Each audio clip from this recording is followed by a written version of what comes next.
Bueno, continuamos en directo y vamos a centrarnos en el asunto de portada del programa de hoy, que es el de la nueva normativa, la modificación de la ley del Código Civil, en el que ya las mascotas desde el pasado día 5 de enero son consideradas no como cosas, sino como seres sintientes. Vamos a abordar a lo largo de los próximos minutos cómo afecta esto a las familias, a los animales, a los diferentes colectivos que tengan que ver con esa modificación dentro del Código Civil, y también para aclarar ciertas confusiones que se han ido publicando en las últimas semanas relacionadas también con otros contenidos dentro de la futura ley de bienestar animal y que están relacionadas mayoritariamente, que es lo que más ha llamado la atención, con el tema del nuevo DNI. Vamos a aclarar todas estas cuestiones, además de hablar de otros asuntos de actualidad con el Colegio de Veterinarios de la provincia de Cádiz, y para ello saludamos a esta hora de la mañana a Cristina Velasco, presidenta del Colegio de Veterinarios de Cádiz. Cristina, bienvenida, buenos días. Gracias.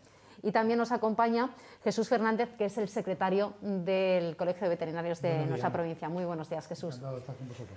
Bueno, vamos a aclarar cosas, ¿no?, sobre esta modificación del Código Civil, de la ley hipotecaria y de la ley de enjuiciamiento civil, que son las tres normativas que afectan el que ahora las mascotas estén consideradas como seres sintientes y no como cosas. ¿Esto qué supone, en principio, para los veterinarios? En casi nada, ¿no? Pero para aclarar un poco qué es lo qué supone esta modificación para los propietarios o los tenedores de animales. Bueno, esta ley, en realidad, esta modificación de esta norma en el Código Penal, no lo único que viene a señalar la ley hipotecaria es que los animales efectivamente no son bienes muebles, son seres sintientes, y como tal tienen una serie de derechos a la hora de unas circunstancias que puedan ocurrir en la vida, como pueda ser una separación matrimonial y que ambos cónyuges quieran participar de la posesión o de la tenencia de ese animal. Evidentemente no se lo puede, si ese animal no está a nombre de uno o de otro, pues es como ser sintiente, tiene de alguna manera el derecho o la posibilidad de que se le trate en beneficio del propio animal y en beneficio de los propios tenedores. No es lo mismo si ese animal tiene que estar con uno de los dos cónyuges o con una parte de la familia o llevarlo, si va a casa de los abuelos, que los niños puedan ir, pues hay que regularlo, ¿no? De la manera darle alguna más forma beneficiosa claro, para la familia partes. y para el animal. Efectivamente. En el que esté cuidado en las mejores condiciones, ¿no? Efectivamente. Y entonces deja ya de tener ese concepto como si fuera un bien mueble, una mesa, una cosa, y es un ser sintiente que merece todos los respetos, porque además, como bien conoces y como bien hemos hablado antes, la protección animal y el derecho de los animales es algo que en este país pues se ha estado protegiendo y llevando a cabo y de siempre, no es algo novedoso. Luego, lo que se ha producido en esta temporada, en este último mes y alrededor de todo este periodo vacacional, ha sido que se han confundido una serie de normas y una serie de conceptos y han salido a la luz algunas cosas, como ha sido la ley de protección animal, que ahora mismo está en proceso de borrador, esta ley hipotecaria, que efectivamente sí se ha aprobado, y el concepto del DNI de los animales. ¿no?, de mascotas, que se ha publicado además en todos los medios de comunicación de tirada nacional, el hecho de que a partir de ahora ya se podía hacer un DNI de las mascotas, que eso forma parte del borrador de esa ley de bienestar animal, que todavía no se ha aprobado, y bueno, que ha creado cierta confusión, ¿no?, porque ya existe en nuestro país mecanismos administrativos en los que realmente está estipulado toda esa información que tiene que tener un animal, ¿no?, que tiene que tener una mascota. Disculpa, Ana, no es que en este país, en Andalucía concretamente, desde el año 2005 existe el DAIRA. Sí. El DAIRA es el documento de identidad de las mascotas. En ese documento de identidad viene información sobre el animal en cuanto a la especie, la edad, el sexo, la raza, el número de microchip. En cuanto al propietario, todos los datos del propietario y datos del veterinario que identificó ese animal, el veterinario identificador.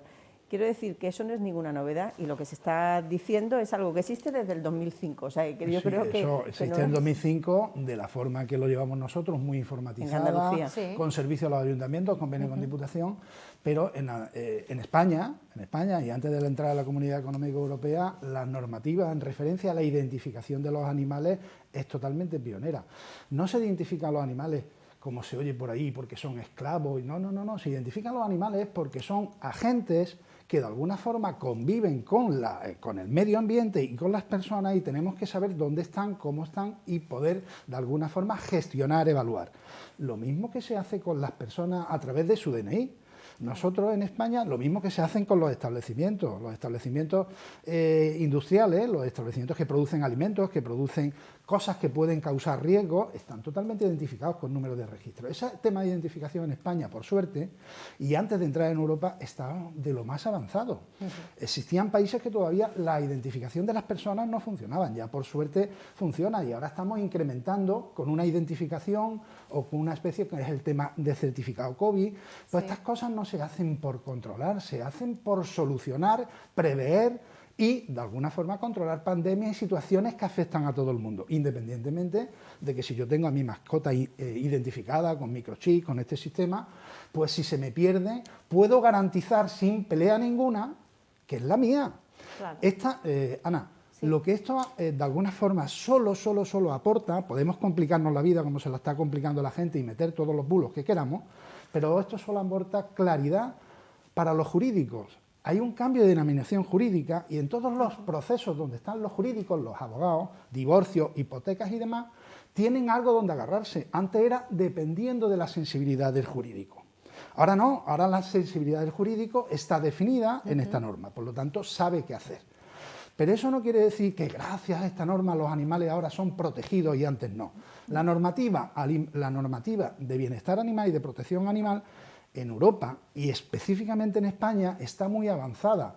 La sensibilidad quizá ha venido más atrás. Ha habido gente muy bruta que no ha cumplido la norma, pero la norma ha estado muy avanzada. Ahora nos queremos apuntar a que somos nosotros o que hace falta un cambio de norma. Ahí está la norma dando vueltas, quiere salir, que cuando todavía no ha salido, y quiere complicar ahora con una cosa que no es eso. La normativa respecto a la protección animal está muy avanzada, los animales están avanzados, pero todos sabemos que la norma es una cosa y su cumplimiento es otra. Todo depende de la sensibilidad que nosotros aportemos al trato animal, cosa que está avanzando, como todos sabemos, sin que nos obligue nadie. Quiero decir. Sí, y además es evidente, ¿no?, dentro de la sociedad y de los propietarios de animales, de mascotas, que existen pues personas insensibles o que no cumplen con la normativa, pero de una manera puntual. Ahí está el maltrato, ¿no?, de las personas, ahí está la lacra del maltrato de la mujer. Y mira qué normativa tenemos, ¿no? Y vosotros los veterinarios sois los que tenéis el contacto en primera mano, en primera línea, ¿no? Y sois los que mejor podéis palpar esa sensibilidad de la que habla Jesús. Sí. Esa sensibilidad en cuanto al cliente, nos preguntabas encerrado, ¿esto afecta a los veterinarios? Digo, directamente no, afecta a los abogados, como acabo de decir. Pero indirectamente, la primera consulta del que tiene el perro es al veterinario, porque es una consulta gratis. ¿Y ahora qué pasa si yo no sé qué? Y es al que le viene con el problema. Nosotros como veterinarios, yo siempre, cuando estudiaba veterinario, siempre, bueno, es que los veterinarios, los perros no hablan, pero es que tenéis que saber la psicología de interpretar el perro, interpretar el dueño del perro y a la misma vez lo que va alrededor del perro. Y al final te consultan, si me divorcio el perro me lo quedo yo, se lo queda él, todas estas cosas al final nos afectan y nosotros, bueno, lo primero que queremos hacer es informar a la sociedad y tener informados a nuestros colegiados que ya hemos hecho. Claro, porque los propios profesionales también tienen que saber cómo actuar ante una situación pues, de consulta, de pregunta de cualquier cliente que venga con su, incluso con los dos, ¿no? Claro. Un poco también que como en la primera línea siempre es el veterinario, ¿no? Sí. Saber cómo actuar en ese caso. Efectivamente. La única forma de tener, bueno, en realidad lo que se trata con todo esto es, como bien ha dicho Jesús, tener todo en la previsión de una situación que haya que reparar en un futuro. Y se identifica un animal, que es el microchip, se documenta, que puede ser el pasaporte o el DNI, y se colecciona la información en una base de datos, que es un registro que en Andalucía es el RAIA, que es el registro de identificación animal. Y eso lo único que hace es que en previsión de tener que manejar macrodatos, se hace esto previamente, claro, no se puede hacer de golpe, hay que hacerlo paulatinamente. Por ejemplo, es que lamentablemente lo llevamos viviendo 2 años, la pandemia del coronavirus, todos nos cogió a todo el mundo con el paso cambiado, y claro, una de las cuestiones que se hablaba precisamente era si afectaba o no a las mascotas, si se podía contagiar, claro, o no, si tú estabas contagiado, qué actitud o comportamiento tenías que tener con el animal que convive con nosotros. En ese caso, pues esta identificación lo que viene es a poder actuar de una manera más realista y ordenada con todos, claro, los datos de mascotas, ¿no? Efectivamente, y luego cuando uno tiene una base de datos, esas bases de datos las puedes manejar y puedes comunicarte con el propietario y decirle, oye, mira, actúa de esta manera o haz esto otro, o de una manera individual o de una manera global con respecto a los datos que tienes en ese registro. Bueno, pues por lo menos se queda aclarado esto. Yo también os quería hacer una pregunta porque lo desconozco. Cuando se dice mascotas y que está considerada como seres sintientes, ¿solamente nos referimos a perros y gatos o a otros animales que podamos tener en casa? Llámenle tortuga, canario, iguana... Todo es una mascota, todo animal susceptible de estar en casa y de ser un compañero dentro de tu vivienda es una mascota. Lo único que pasa es que hay las mascotas, dependiendo de la situación sanitaria o de los requerimientos de identificación, tienen unos requisitos u otros, ¿no? Por ejemplo, en Andalucía, con el tema de la rabia, pues se consideran mascotas identificables y vacunables de rabia a perros, gatos y hurones. Otros animales, como puedan ser un loro o una iguana o una tortuga, bueno, pues sigue siendo una mascota. Lo único que pasa es que las normativas de identificación sobre esos animales son diferentes. Entonces, pero, Ana, siempre para la normativa, vuelvo a decir, tanto la normativa nacional que tenemos como por la consideración que hemos tenido los veterinarios, los animales, hasta los de experimentación, Ana, tienen una normativa de protección elevadísima y siempre se han considerado sintientes. De hecho, en Europa, a diferencia de otros países que están vendiendo mucha carne, con el rito halal o con el rito musulmán, bueno, pues parece que esto se lo ha olvidado, se han quedado en el medievo. Nosotros, como sabemos que somos sintientes, esto es que sienten, que tienen dolor y hay que respetar su bienestar, nosotros tenemos normativas hasta para el menor sufrimiento y el bienestar en el sacrificio, Ana. ¿Por qué? Porque el hecho de que sean animales que de alguna forma nos abastecen para el bien de la sociedad, nosotros contemplamos que ese origen animal no tiene que pasar por el maltrato. Y entonces hay normativas para que ese animal se críe con un espacio suficiente, con un trato suficiente, con una alimentación sana, con un hasta que un sacrificio en donde no sufran. Eso lo tenemos en Europa desarrollado. Y eso no ha tenido que venir nadie a decir un cambio jurídico penal. Antes lo hemos hecho, ¿vale? Sí. Efectivamente, ahora que pasa, que lo único que pasa es que si nos pregunta una ganadería, pues la ganadería a la hora de valorar no se valorará aquello como animales y cabezas de animales, sino lo que producen carne, lo que producen leche, lo que producen tal. Es lo que viene a completar en tema de ganadería y en tema de mascotas el tema del divorcio y la... Sí, los fallecimientos, y poder dirimir con más facilidad el tema de alguna forma, los derechos de las personas y los derechos de los animales que de alguna forma ya estaban recogidos, pero a la hora de estos litigios, con la consideración jurídica de mueble, no funcionaba bien. Y entonces veía uno un mueble muy sintiente y otro veía un mueble no sintiente, claro, en cuanto a abogados. Y ahora los abogados los pone todos en el mismo sitio. Pero respecto al ejercicio de responsabilidad y de control del bienestar que está atribuido a la profesión veterinaria, no ha cambiado nada. Seguimos en el mismo rango. Los animales siguen igualmente protegidos. No en base a esto los animales van a protegerse más, ¿eh? De hecho, existe esa ley de bienestar animal que... Esa ley no, ese borrador. Ese borrador que se pretende aprobar en los próximos meses. ¿os han consultado a los colegios de veterinarios? ¿O cómo veis vosotros valoráis el contenido de este borrador? Si hay cuestiones que bueno, se pueden aplicar y se pueden añadir, que a lo mejor no estaba estipulado anteriormente, o realmente, como bien plantea en base Jesús, existe en España esta protección perfecta de los animales. Bueno, en cuanto a si nos han consultado, comentarte que hemos tenido una reunión los presidentes de los colegios veterinarios con la Dirección General de Protección de los Derechos de los Animales, y decir que nosotros nos hemos encontrado con un documento ya redactado en donde, hombre, mencionan al veterinario en varias ocasiones, pero ese documento en sí mismo no está propuesto, no está en la proposición de un grupo de veterinarios donde se pueda discutir, si nos han hecho un borrador, y nosotros hemos hecho nuestras reparaciones a ese documento. Evidentemente el veterinario es el que más sabe, mejor dicho, es el único que sabe en temas de bienestar y de salud de los animales, es el único. Eso hay que decirlo tajantemente, taxativamente y sin discusión, o sea, no se admite otro tipo de circunstancias, porque es el veterinario el único que sabe sobre el bienestar animal y sobre la salud de estos animales. Y no podemos dejar a otras profesiones o a otras posibles especialidades, efectivamente, esa es la palabra, nuevas especialidades inventadas o inventadas incluso que no existen, ¿no? Están mencionadas, ¿no? Como si fuéramos, debiera haber aquí algo.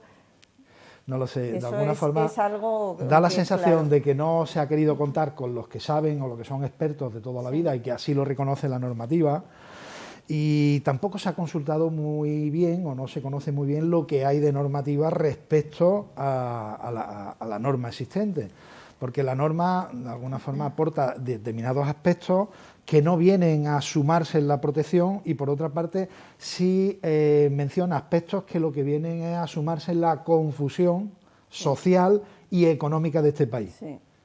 Por ejemplo, en esta norma hay una gran tendencia una clara exposición del sacrificio de los animales abandonados, de los animales, de los perros y gatos que podamos. Sí. Eso está muy bien. Si el espíritu de la norma es correcto, pero eso tendría que venir en un articulado, primero, muchísimo, en un número mucho más avanzado de los artículos de la propia norma, porque previamente a un no querer que se sacrifiquen los animales que están abandonados, hay que saber con qué presupuesto se contempla, si hay educación ciudadana para adoptar esos animales, si tenemos presupuesto de dónde alojar a esos animales mientras nadie los adopta, si tenemos presupuesto para alimentarlos, tratarlos con ese bienestar animal y esa protección que queremos darle a cualquier otro animal. ¿Eso lo tenemos? Pues si no lo tenemos, evidentemente, primero tenemos que hacer una educación a la ciudadanía y luego promover el sacrificio cero. En cuanto a otros aspectos que tiene ese borrador, son temas relativos a la esterilización de los animales. Bueno, tú no puedes obligar a nadie a esterilizar de una manera un poco, no sé cómo calificarlo, pero a esterilizar a sus animales por obligación. O cosas, como dice ese borrador, esterilizar en una vivienda a los machos o a las hembras. Hay muchas cosas por discutir ahí, porque al final no quieren cosificar, pero están cosificando al animal. O sea, están haciendo todo lo contrario de lo que realmente se busca, que es esos seres sintientes, no cosificarlos. Es decir, siempre hay como un halo económico alrededor.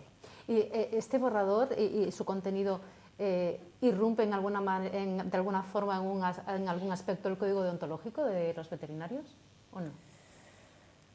Bueno, el veterinario tiene que curar, promover el bienestar de los animales, curarlos y demás, pero también hay que tener en cuenta que el veterinario es un profesional como otro cualquiera que lleva el alimento a su familia y el sustento y no podemos obligarle ni a hacer una cosa ni hacer... O sea, el veterinario cuando hace una acción con respecto a un animal es buscando su mejora, su salud y su protección. Hablando de los veterinarios y del control que realizan los profesionales de la calidad de esos animales que se sacrifican y cuya carne luego pues, consumimos, que lo apuntaba Jesús hace unos instantes.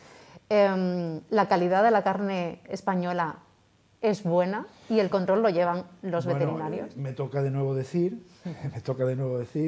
que los estándares de seguridad alimentaria de España, pasó con todas las normativas europeas. Nosotros teníamos unos desarrollos de reglamentos de normativa alimentaria, el Código Alimentario Español, muy avanzado, que cuando nos tocaba entrar en Europa, con el famoso paquete de higiene, el paquete de normativa alimentaria, que dijimos, pero si esto vamos a menos, esto se ha simplificado, esto es menor.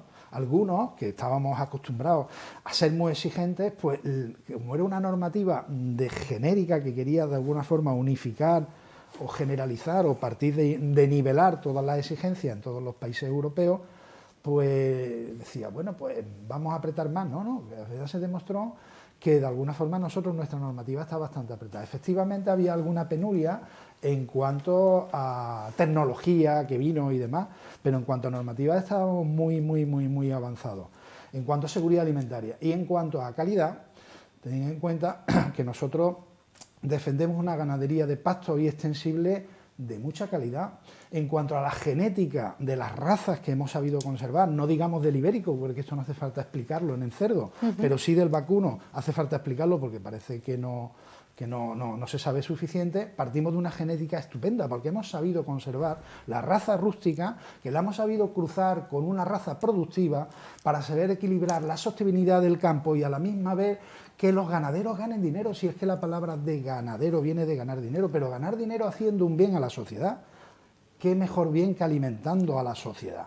Pues eso lo han hecho los ganaderos de toda la vida y se ha puesto en valor, y eso nos ha encantado con el tema del primer confinamiento duro, en donde, bueno, gracias a estos ganaderos y gracias a que los ganaderos eran rentables, porque tú puedes decir, bueno, es que es mejor que la vaca para cada 5 años en vez de cada 1, porque es que así sufre menos. Podríamos tener una mentalidad infantil de protección animal, que yo le llamo.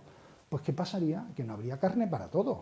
Esto es, tenemos que llegar a la justa medida. Lo que no podemos hacer es una cosa que efectivamente se está saliendo de madre y no en España, eso de que aquí hay macrogranja y que entendemos como macrogranja animales de UGM más de 25.000, no existe ni una.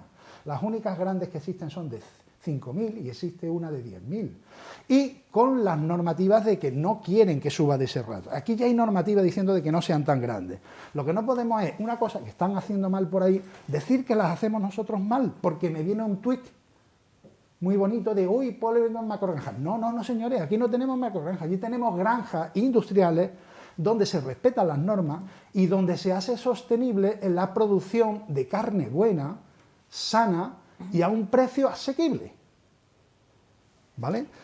Por otra parte, yo la recomendación que le hago a la gente es, nosotros estamos exportando, y eso quizá a mí siempre me ha dolido, el mundo del atún, que lo conoce más la gente. Sí. Nosotros estábamos exportando a Japón los mejores atunes del mundo. Tuvimos que empezar a darnos cuenta de que, bueno, pues si lo pagamos aquí también, pues podemos tomar ese atún bueno. Ahora estamos exportando y comiendo. Con la carne está pasando un poquito lo mismo. Las mejores carnes se están yendo a la exportación y estamos comprando en Europa y en España carnes que no son tan buenas precisamente porque no se han conservado los estándares de producción de bienestar, porque una carne con un estándar de producción de bienestar y un sacrificio bien hecho es una carne mejor. Sin embargo, estamos comprando a países como Lituania, que no tienen ese estándar. Por lo tanto, a nosotros como técnicos en esto y como conocedores nos duele enormemente que se digan mentiras. Y porque son ustedes los notarios Claro. precisamente del bienestar de esos animales y de la calidad de lo que allí se produce. Bien es verdad que cuando tú maltratas a un animal, y maltratar a un animal hay gente que lo puede hacer, incumpliendo la norma, o países que no tienen normas de respeto. La carne es peor.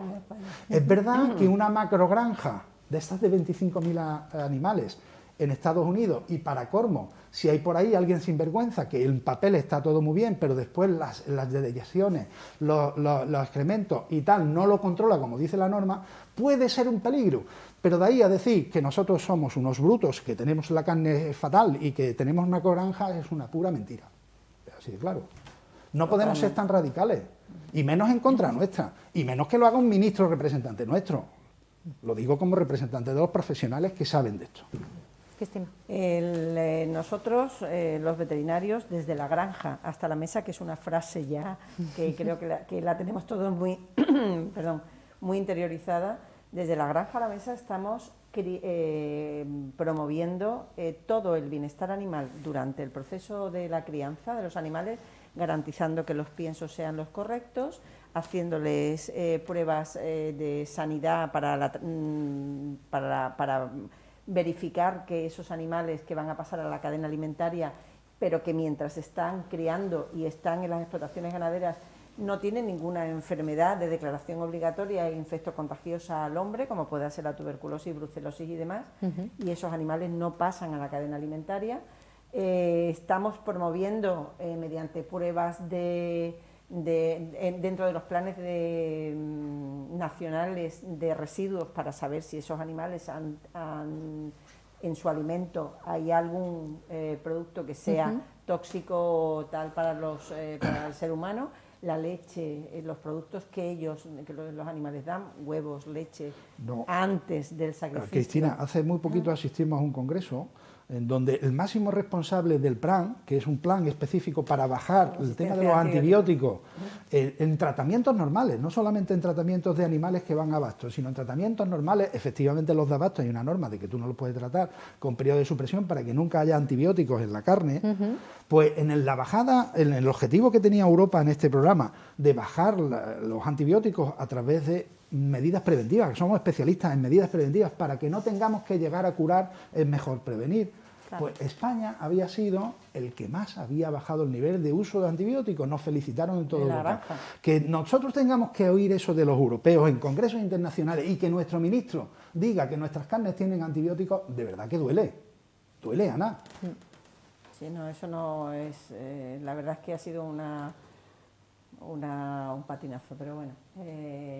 simplemente lo que venimos a defender aquí no es la postura del ministro, sino la labor de los profesionales, precisamente, que realizáis esa labor. Ellos hacen un trabajo desde la granja a la mesa encomiable y que lo único que hacen es proteger al animal durante su estancia en la granja, proteger al animal durante el transporte hasta que llega al matadero, promover un sacrificio realmente dentro de lo que es el bienestar animal, aunque la palabra sacrificio y bienestar parezcan contradictorias, sí.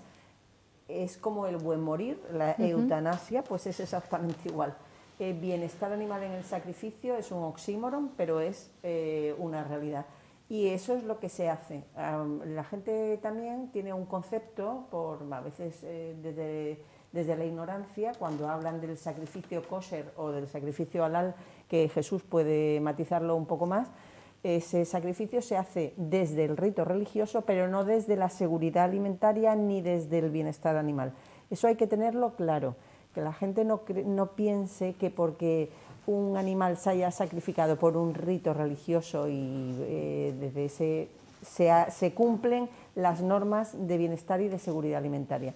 Eso es importante que la gente lo sepa, pero parece ser que se lleva en un poco más... La normativa europea es una excepción que entró políticamente para no generar polémicas fuera de lo que es la técnica. Y dijeron, vale, en aquellos casos excepcionales donde una comunidad que por respeto a su cultura tal, pues no haremos las normas específicas de aturdimiento y se podrán hacer por rito religioso. Bien es verdad, y eso es que es muy fácil, si se explica en un momentito, que alguien que rápidamente lo cambie y lo haga en un bulo. Bien es verdad que si nosotros nos retrotraemos al medievo, ¿vale?, al resurgimiento en donde de alguna forma estaba el poder unido a la religión, ¿vale?, pues la única forma de normalizar y que la gente te hiciera caso es diciendo de que si esto lo haces así es malo y va al infierno, y si esto lo haces así de tal.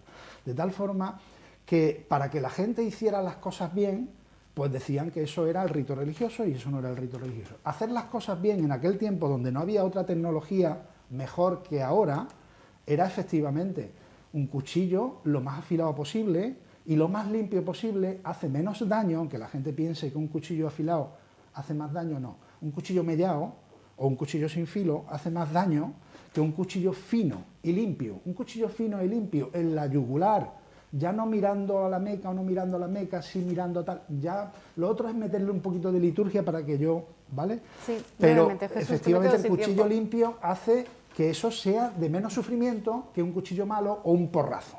Entonces en aquel tiempo los ritos religiosos eran bienestar, pero eso ha quedado sobrepasado por otras tecnologías que contemplan el cuchillo limpio y fino, pero previamente hay un aturdimiento, una inconsciencia para que ese animal no sienta ese cuchillo. Y eso hay que explicárselo a la juventud, porque no lo está entendiendo.